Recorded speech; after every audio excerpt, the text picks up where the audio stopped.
दिल्ली के मुख्यमंत्री अरविंद केजरीवाल जी को राउज एवेन्यू के स्पेशल ईडी कोर्ट ने जमानत दी।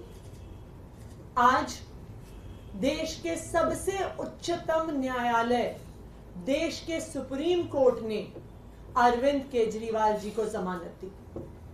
चाहे वो राउज एवेन्यू कोर्ट का फैसला हो या आज सुप्रीम कोर्ट का फैसला हो, इस बात को साबित कर देता है कि अरविंद केजरीवाल जी की गिरफ्तारी पिछले 2 साल से आम आदमी पार्टी के नेताओं और मंत्रियों का विच हंट, पिछले 2 साल से चल रहा ये फर्जी शराब घोटाले का इन्वेस्टिगेशन सिर्फ और सिर्फ भारतीय जनता पार्टी का एक षड्यंत्र है।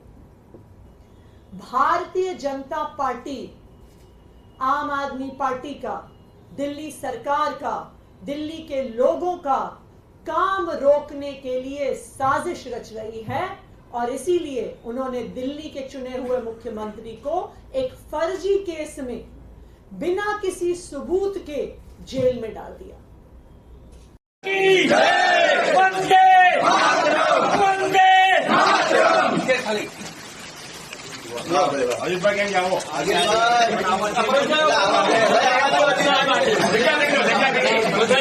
सेक्शन 19 के अंदर जब ईडी जो एक एजेंसी है वो अरेस्ट करती है तो उसका जो डिसीजन है वो सब्जेक्टिव है, ऑब्जेक्टिव नहीं है।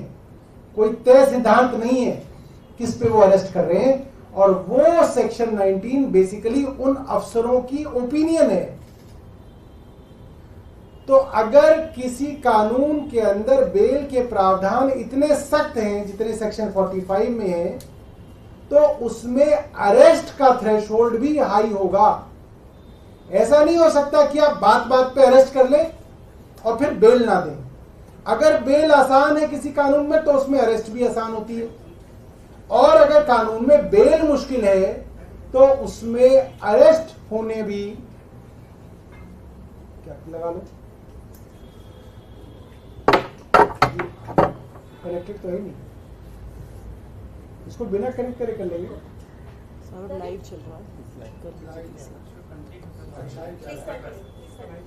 तो बेल के सिद्धांत ये है कि अगर बेल मिलना किसी कानून के अंदर कठिन है तो उसके अंदर अरेस्ट का थ्रेशोल्ड भी हाई होना चाहिए।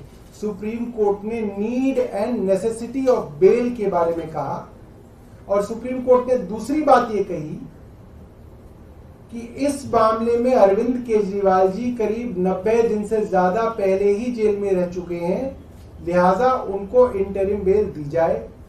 तीसरी बात सुप्रीम कोर्ट ने कही कि अरविंद केजरीवाल जी के ऊपर एक मुकदमा है, ऐसे में वो मुख्यमंत्री रह सकते हैं या नहीं रह सकते हैं, ये फैसला कोई कानून, कोई कोर्ट नहीं कर सकता, ये फैसला स्वयं वही कर सकते हैं। लिहाजा इसके अंदर कोई कानूनी बंदिश नहीं है। जो हमारे भारतीय जनता पार्टी के मित्र कूद रहे थे कि साहब वो उनके ऊपर मुकदमा हो गया, वो अरेस्ट हो गए, तो अरविंद केजरीवाल को इस्तीफा दे देना चाहिए, तो वो हाईकोर्ट में भी गए, हाईकोर्ट ने भी यही बात कही, और अंततः सुप्रीम कोर्ट ने भी यही बात कही कि वो मुख्यमंत्री रहेंगे या नहीं रहेंगे, इसमें कोर्ट कोई दखल नहीं कर सकता।